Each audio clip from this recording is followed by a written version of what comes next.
सेवाओं, social service के लिए बजट के 32.84% का प्रावधान किया है। जनरल सेवाओं में 15.37%, आर्थिक सेवाओं में 21.53% बजट रखा है। बजट का शेष 30.26% हिस्सा पुराने ऋण के मूलधन व ब्याज की अदायगी पर खर्च होगा। राजस्व घाटा, रेवेन्यू डेफिसिट राज्य की जीडीपी का 1.53% अनुमानित है।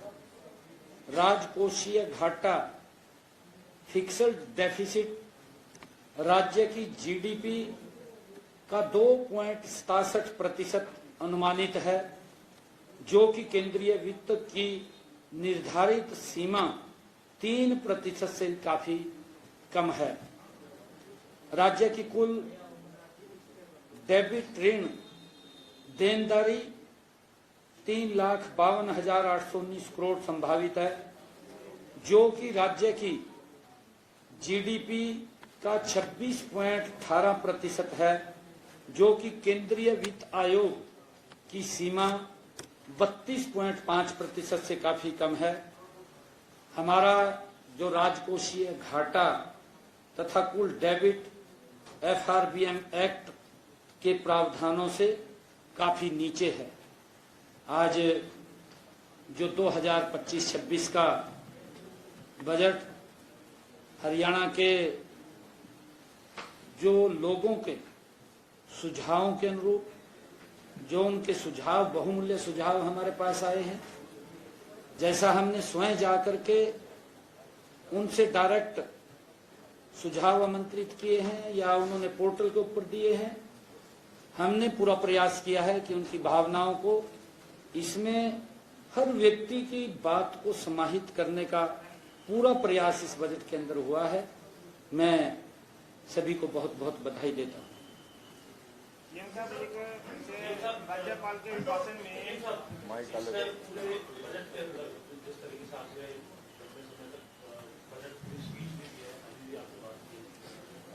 आप लगातार आप भी बता रहे थे, लेकिन इस पूरी बात को ना करते हुए आपकी बजट स्पीच को भी जिस फॉर्मल मैन ने नहीं सुना है, आपके मन के हिसाब से कौन से ऐसे बिंदु है जो आप बहुत कम शब्दों में ये बता सके कि आमजन जो है समझ सके कि बजट में क्या उनको मिला है?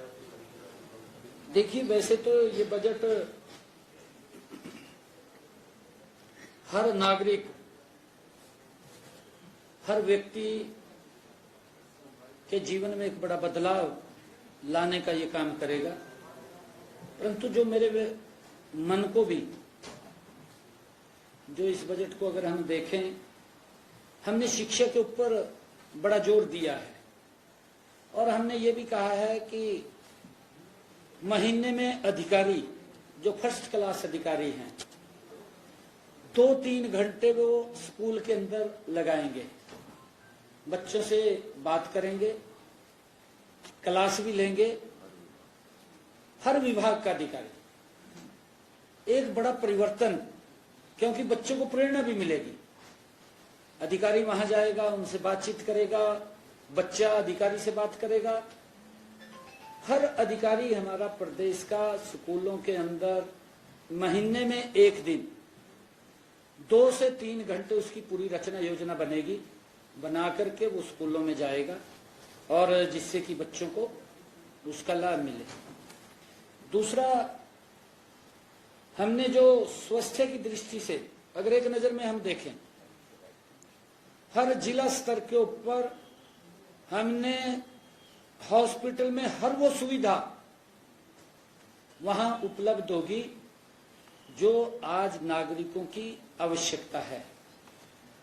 हमने वहां पर, आपने देखा, उसके बजट को भी बढ़ाया है और बजट के साथ साथ हमने वहां पर इंफ्रास्ट्रक्चर को भी देने की बात अपने बजट में कही है।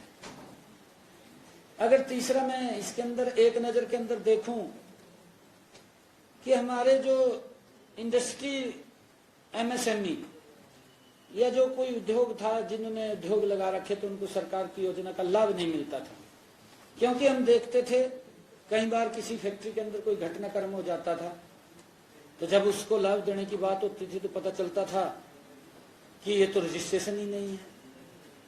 तो हमने ऐसी सब उसके लिए एक पोर्टल की व्यवस्था की, इसके ऊपर रजिस्ट्रेशन करेंगे और वो उसको जिस प्रकार से हमने आदरणीय मनोहर लाल जी ने अनऑथराइज कॉलोनियों को ऑथराइज करने का एक अभियान चलाया था, अब हम इन अनऑथराइज एमएसएमई और इंडस्ट्री के लोगों को ऑथराइज करने का ये अभियान चलेगा। इसका बड़ा लाभ उनको मिलेगा और मुझे ये भी खुशी है कि हमने इसके साथ जो हरियाणा प्रदेश के अंदर 50% की आबादी महिलाओं की है, उसके लिए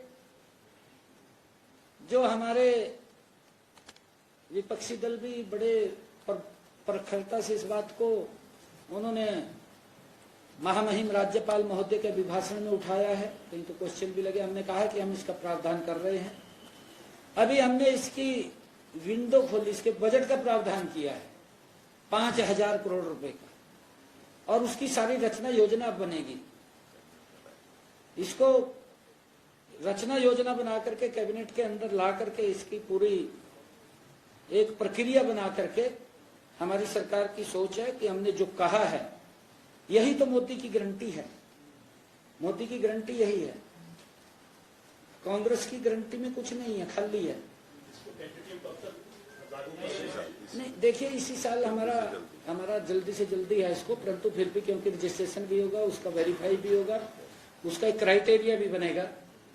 क्राइटेरिया के अंदर हम चाहते हैं कि गरीब व्यक्ति तक डायरेक्ट उसके पास, महिला के पास पैसा पहुंचे। ये व्यवस्था हमने खड़ी करनी है और उसको लेकर के हमने आज बजट का प्रावधान किया है। इसका बड़ा लाभ हमारे प्रदेश की गरीब बहनों को वो मिलेगा।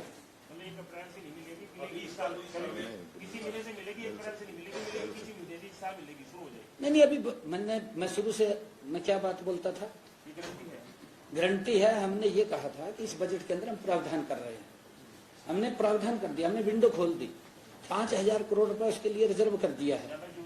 ज्यादा जरूरत पड़ेगी, मैंने कहा है कि अगर जरूरत पड़ी और बढ़ाने की तो उसको बढ़ाएंगे। हाँ, वो अधिकारियों को बोल दिया है, इसका सारी प्रक्रिया चालू हो जाएगी, गति से चालू होगी। यदि ये सारा प्रावधान ऐसा है, नहीं ये खोल दिया, देंगे हम, इसी वर्ष में देंगे, इसी वर्ष से शुरू हो जाएगा। क्योंकि अभी कैबिनेट के अंदर ये बात आएगी, कैबिनेट के अंदर इसके क्या क्या बिंदु अधिकारी बना करके कैसे कैसे इसको हमने करना है वो करके लेकर के आएंगे, उसका रजिस्ट्रेशन चालू होगा। चलो कोई बात नहीं, तो पता नहीं कब से शुरू हो जाए।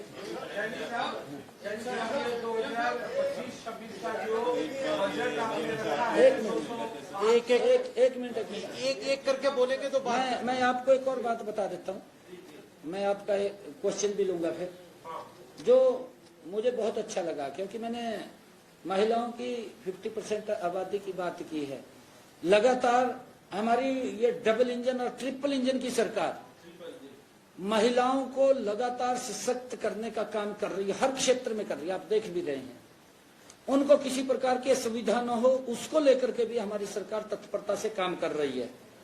हमने महिला चौपालों के लिए, जो हमारे पास महिलाओं की मांग आई कि आप वो चौपाल तो गांव में बना देते हैं, परंतु हमारे लिए कहीं चौपाल बैठने का स्थान नहीं है। हमने ये निर्णय किया है कि प्रथम चरण में हरियाणा प्रदेश के 754 गांवों में वो हमने चिन्हित किया है कि वहां पर महिला चौपाल पूरे हरियाणा प्रदेश में बनेगी, परंतु प्रथम चरण में 754 गांवों को हमने चिन्हित करके उनमें महिला चौपाल बनाने का निर्णय किया है। और मुझे ये भी बताते हुए कि लड़कियों के लिए किशोरी योजना जिसकी चर्चा की है, सभी 22 जिलों में लागू की जाएगी। और हरियाणा को भविष्य सक्षम युवाओं के लिए बनाने के लिए डिपार्टमेंट ऑफ फ्यूचर, ये इतना बड़ा विषय है कि आज से 20 वर्ष के बाद क्या होना है, क्योंकि पब्लिक लोग पॉपुलेशन बहुत ज्यादा गति में बढ़ रही है। हमारा जो डिपार्टमेंट ऑफ फ्यूचर, हमारी ये सोच है कि आने वाले 20 वर्षों में अगर इतनी आबादी होती है तो लोगों को असुविधा ना हो, इसके ऊपर विचार करेंगे। सुझाव भी देगी सरकार को कि यहाँ पर ये आप करिए, यहाँ पर ये करिए, यहाँ पर ये दिक्कत है, ये कमी है, इसको पूरा करिए। इसके नाम से एक विभाग हम बनाएंगे, ये भी निर्णय हमने किया है। हरियाणा एआई मिशन की स्थापना करेंगे। आजकल क्योंकि मीडिया, सोशल मीडिया का जो जमाना है, इसके अंदर हरियाणा एआई मिशन की हम स्थापना करेंगे और हरियाणा के कर्मचारियों को यूपीएस का लाभ दिया जाएगा, जिसकी पेंशन का, जिसकी मैंने बात कही है। और खेल नर्सरियों की संख्या 2000 की जाएगी, जो पहले 1500 वो थी। इस बजट के अंदर हमने बहुत सारे ऐसे विषय जो हमारे संकल्प पत्र में भी हमने कहे थे, वो भी बहुत सारे विषय हमने इस बजट के अंदर पूरे किए हैं, जिनको हम पूरा करेंगे कहा है। और एक बहुत बड़ी योजना जो हमारे खिलाड़ी हैं, जो राष्ट्रीय अंतर्राष्ट्रीय स्तर के ऊपर जो खिलाड़ी अपनी प्रतिभा को दिखाते हैं, खिलाड़ी बीमा योजना लागू की है, कोई दिक्कत परेशानी ना हो। और एक मेरे बहुत ही दिल को छूने वाला जो हमने कहा है कि युवाओं को नशे से बचाना है, उसके लिए अलग मैंने नशे की रोकथाम के लिए फास्ट ट्रैक न्यायालयों की स्थापना की जाएगी, जिससे हमारा युवा नशे की तरफ न जाए। उसके लिए हमने अलग से बड़े उन युवाओं को कहा है और उसके अंदर हमने प्रावधान भी किए हैं। सीएम साहब स्टार्टअप के लिए आपने फंड्स का प्रस्ताव किया, तो उसमें वो क्या रूपरेखा होगी, कौन कंट्रीब्यूट करेगा, क्या प्राइवेट पार्टी निवेशक करेंगे या सरकार? ये बिल्कुल इसके अंदर लिखा है, हम इसकी पूरी रचना योजना बना रहे हैं, इसमें बिल्कुल लिखा है तो आप उसके अंदर देखिए, क्योंकि इसकी रचना योजना पूरी बन रही है। जो 3,52,000 करोड़ का जो कर्ज है हरियाणा के ऊपर, जो भी प्रस्तावित किया आपने कुछ बताया।